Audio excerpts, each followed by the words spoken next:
Hello everyone, infinity के YouTube channel पर आपका स्वागत है। पिछले लेसन में हम लोग पढ़ रहे थे राउल्ट्स लॉ। राउल्ट्स लॉ के अंदर हम लोग पढ़े थे कि किसी भी सॉल्यूशन में जो भी कंपोनेंट है, चाहे वो ए हो या बी हो, दोनों का पार्शियल प्रेशर डायरेक्टली प्रोपोर्शनल होता है उनके अपने मोल फ्रैक्शन के, directly proportional to mole fraction. ठीक है, और फिर डायरेक्टली प्रोपोर्शनल को हटाने के बाद हमने कांस्टेंट रखा था पी नोट ए और यहाँ पर था पी नोट बी। ये हमने पढ़ लिया था। तो राउल्ट्स लॉ के अनुसार जो प्रेशर होना है वो है P naught A X A, P naught B x B. ठीक है, तो राउल्ट्स लॉ जिस सॉल्यूशन में इस तरह का प्रेशर आए तो हम बोलेंगे वो सॉल्यूशन राउल्ट्स लॉ को फॉलो कर रहा है। लेकिन देखा गया कि जो सॉल्यूशन है वो राउल्ट्स लॉ को फॉलो नहीं कर रहा है। ठीक है, यानी जो सॉल्यूशन राउल्ट्स लॉ को फॉलो कर ले उसको एक अलग कैटेगरी में रखा गया, और जो सॉल्यूशन इस रूल को यानी राउल्ट्स लॉ को फॉलो ना करे उसको अलग कैटेगरी में बांटा गया है। तो लिक्विड सॉल्यूशन को हम लोग दो कैटेगरी में डिवाइड करते हैं। एक को कहेंगे आइडियल सॉल्यूशन, आइडियल सॉल्यूशन यानी वो लिक्विड सॉल्यूशन जो राउल्ट्स लॉ को फॉलो करे, और दूसरा बोलेंगे non ideal solution, non ideal solution. ठीक है, दो टाइप का सॉल्यूशन। राउल्ट्स लॉ के आधार पर लिक्विड सॉल्यूशन को दो टाइप में बांटते हैं, पहला आइडियल सॉल्यूशन और दूसरा non ideal solution. Ideal solution किसे कहेंगे? आइडियल सॉल्यूशन उसको कहेंगे जो राउल्ट्स लॉ को फॉलो करेगा, राउल्ट्स लॉ को फॉलो करेगा। राउल्ट्स लॉ के नियम, जो भी नियम राउल्ट्स लॉ बता दिए हैं, यानी P A equals to P naught A X A, इस रूल को फॉलो करेगा, या फिर P B equals to P naught B x B, इस रूल को फॉलो करेगा। अगर इस नियम का पालन हो रहा है तो बोलेंगे आइडियल सॉल्यूशन है, और अगर किसी सॉल्यूशन का पार्शियल प्रेशर यानी उसका जो अपना वेपर प्रेशर है वो अगर इसके बराबर नहीं हो रहा है तो हम बोलेंगे राउल्ट्स लॉ को फॉलो नहीं कर रहा है, RAO, राउल्ट्स लॉ को फॉलो नहीं कर रहा है। अगर राउल्ट्स लॉ को फॉलो नहीं कर रहा है तो बोलेंगे नॉन आइडियल सॉल्यूशन, यानी पी ए बराबर पी नोट ए एक्स ए होना चाहिए था, लेकिन क्या है, बराबर नहीं है। ठीक है, पी बी क्या होना चाहिए था? पी बी बराबर होना चाहिए था p naught B x b, but ये बराबर नहीं है। अगर नहीं है तो बोलेंगे नॉन आइडियल सॉल्यूशन है, और राउल्ट्स लॉ के अनुसार अगर चल रहा है तो बोलेंगे आइडियल सॉल्यूशन है। आइडियल सॉल्यूशन का दो और इंपॉर्टेंट कैरेक्टर है। ठीक है, पहला है इंथैल्पी चेंज ऑन मिक्सिंग, यानी जब दो सॉल्यूशन को मिक्स कर रहे हैं तो उन दोनों सॉल्यूशन को मिक्स करने के बाद ना तो उस मिक्सिंग प्रोसेस में कोई हीट एब्जॉर्ब हो रहा है, ना ही उस मिक्सिंग प्रोसेस में कोई हीट रिलीज हो रहा है, यानी जो हीट का लेन देन है वो बिल्कुल नहीं है, यानी change in enthalpy on mixing क्या है? जीरो है। ठीक है, जैसे अगर आपके पास एक सॉल्यूशन है A और आपके पास दूसरा सॉल्यूशन है B, ये B, आपने क्या क्या इन दोनों को मिक्स कर दिया किसी एक बर्तन में। अब यहां आ गया आपका AB, दोनों आ गए। तो इस मिक्सिंग प्रोसेस में यानी A और B को मिक्स करने पर ना ही हीट रिलीज हुआ, यानी ना ही ये रिएक्शन एक्सोथर्मिक टाइप का हुआ, ना ही इसमें हीट एब्जॉर्ब हुआ, ना ही ये प्रोसेस इंडोथर्मिक हुआ। तो यहां पर डेल्टा मिक्सिंग H क्या हो गया? जीरो हो गया। लेकिन नॉन आइडियल सॉल्यूशन में डेल्टा मिक्सिंग H जीरो नहीं होगा। ठीक है, दूसरी बात, इसके पास एक और इंपॉर्टेंट कैरेक्टर वो है डेल्टा मिक्स V, यानी वॉल्यूम चेंज कब? On mixing. जब मिक्स कर रहे हैं A और B को मिक्स किए तो AB बना, जो भी सॉल्यूशन तैयार हुआ इनके और इनके वॉल्यूम को मिलाने पर जो सॉल्यूशन तैयार हुआ उनका वॉल्यूम A और B के वॉल्यूम का जोड़ हुआ, यानी वॉल्यूम जो शुरू में था वही वॉल्यूम अंत में हुआ, यानी वॉल्यूम में कोई परिवर्तन नहीं हुआ। अगर वॉल्यूम में कोई परिवर्तन नहीं है, डेल्टा मिक्स V बोलेंगे जीरो। यहां पर क्या बोलेंगे? वॉल्यूम में परिवर्तन हुआ तो delta mix V note zero. ठीक है, अभी हम लोग समझेंगे कि वॉल्यूम में परिवर्तन या इंथैल्पी में परिवर्तन या फिर प्रेशर कैसे राउल्स लॉ को फॉलो कर रहा है और कैसे नॉन आइडियल सॉल्यूशन में राउल्स लॉ को फॉलो नहीं कर रहा है। ठीक है, इसको समझने के लिए हम लोग दोनों कंपोनेंट को लेते हैं और उन दोनों के मोलिकुलर लेवल पर इंटरेक्शन को समझते हैं। देखिए, अगर आपके पास दो कंपोनेंट हैं, मैं दो कंपोनेंट ले लेता हूं, ये आपके पास है ए, ऐसा कंपोनेंट ए, और आपके पास इधर ले लेता हूं मैं बी, ये कौन सा कंपोनेंट बी।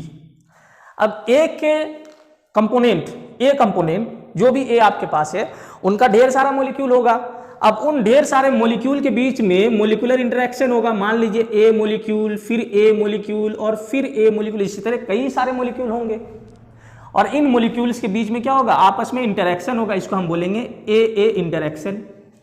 ठीक है, इसी तरह अगर आपके पास बी कंपोनेंट है तो बी कंपोनेंट के भी कई सारे मॉलिक्यूल्स होंगे और ये सारे मॉलिक्यूल्स आपस में किसी फोर्स ऑफ अट्रैक्शन से जुड़े होंगे।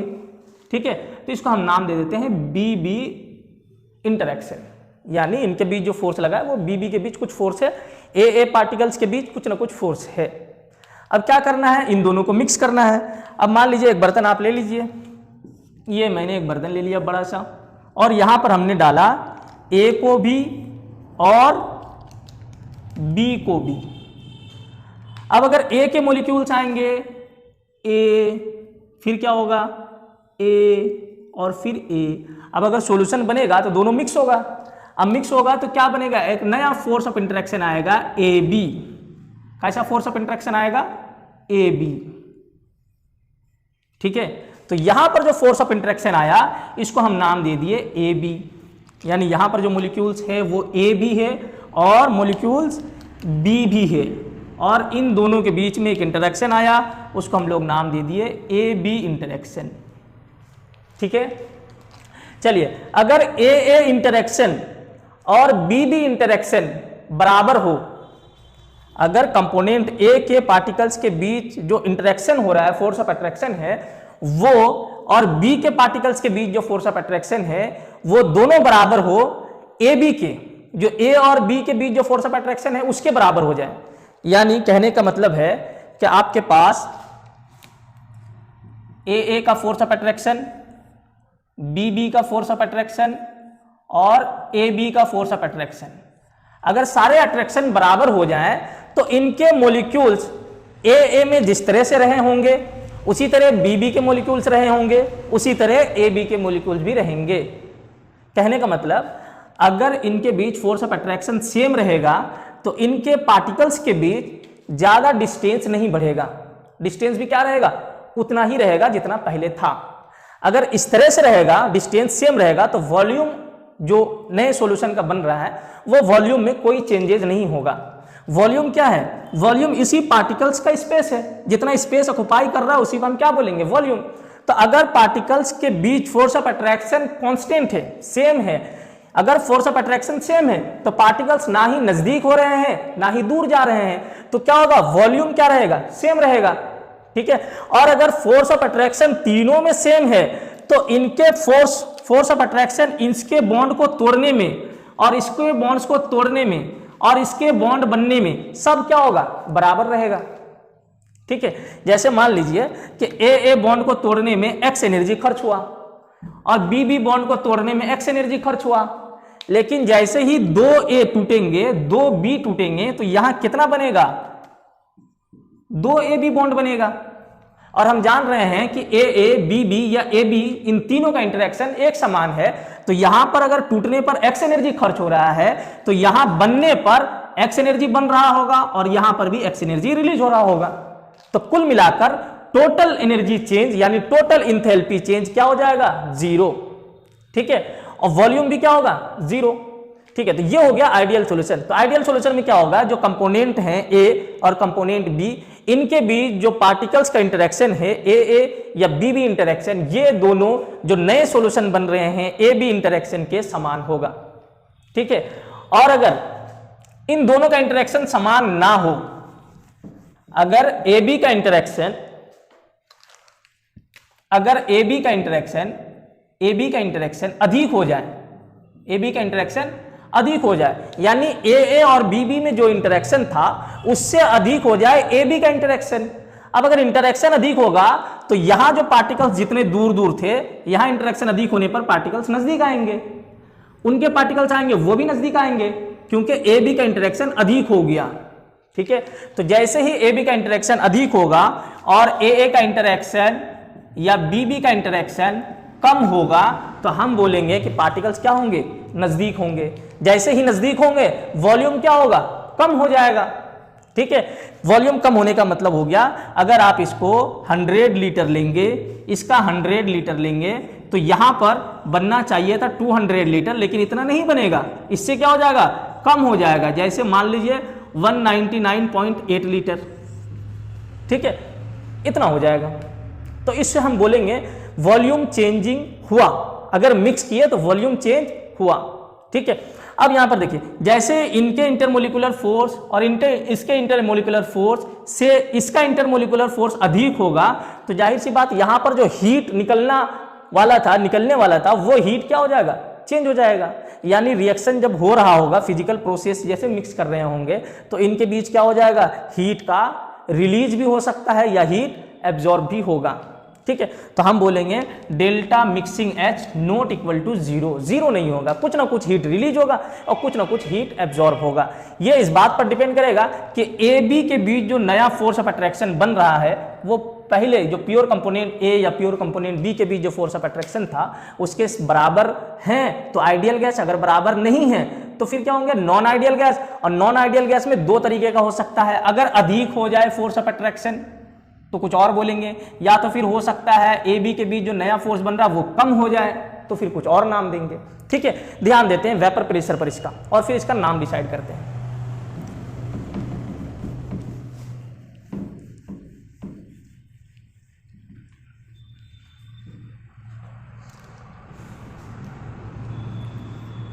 देखिए यहां पर सॉल्यूशन मिक्स है और सॉल्यूशन तैयार है, आपके पास सॉल्यूशन है ए और बी। ठीक है, अब अगर ए बी का फोर्स ऑफ अट्रैक्शन ज्यादा है, ए बी का फोर्स ऑफ अट्रैक्शन ज्यादा है, इधर मैं छोटा छोटा ए बना लेता हूं, ए और इधर मैं बना लेता हूं बी। ठीक है, अब ध्यान से समझिएगा, अगर यहां पर ए के पार्टिकल्स हैं तो ये यहां से वेपर बनेंगे और फिर इसका वेपर प्रेशर होगा। अब अगर यहां बी के पार्टिकल्स हैं तो यहां से निकलेंगे ये लोग बाहर और फिर क्या बनेगा, वेपर बनेगा, और उसी से वेपर प्रेशर डिसाइड होगा। अब यहां पर क्या है, ए बी है, अब यहां पर ए का वेपर प्रेशर बनने के लिए ए को यहां से रिलीज होना पड़ेगा, वेपर फेज में जाना पड़ेगा, बी को भी क्या करना पड़ेगा, वेपर फेज में जाना पड़ेगा। अब अगर ए बी के बीच फोर्स ऑफ अट्रैक्शन अधिक है तो बताइए ए यहां से पहले निकलेगा कि यहां से पहले निकलेगा, यहां से पहले निकलेगा कि यहां से पहले निकलेगा, पहले यहां से निकलेगा, क्योंकि यहां पर फोर्स ऑफ अट्रैक्शन क्या है, कम है। अगर इनके बीच फोर्स ऑफ अट्रैक्शन कम है तो ये मॉलिक्यूल आसानी से बाहर निकल जाएंगे। अब यहां पर जो सॉल्यूशन तैयार हुआ है, इनके बीच फोर्स ऑफ अट्रैक्शन अधिक हो गया है, नया फोर्स आ गया कुछ, उसके बाद ये अधिक हो गया तो यहां से ए कम निकलेंगे। जैसे ही कम ए निकलेंगे तो इसका मतलब इनका वेपर प्रेशर कम होता चला जाएगा, बाहर वेपर कम बनेंगे तो वेपर प्रेशर भी कम होगा। उसी तरह बी के मॉलिक्यूल्स यहां पर ज्यादा निकलेंगे, क्योंकि बी के बीच इंटरेक्शन कम है तो बी आसानी से निकल जाएगा, लेकिन ए बी में आएगा जैसे ही तो यहां से बी आसानी से नहीं निकलेगा, क्योंकि इसके बीच फोर्स ऑफ अट्रैक्शन अधिक है। तो हम क्या बोलेंगे, अगर ए बी अधिक है ए और बी से, तो इसका मतलब यहां पर जो प्रेशर बन रहा है वो वेपर प्रेशर कम होगा। ठीक है, तो यानी वेपर प्रेशर जो होना चाहिए था पी ए बराबर पी नोट ए एक्स ए, इतना नहीं होगा, इससे क्या होगा, कम होगा।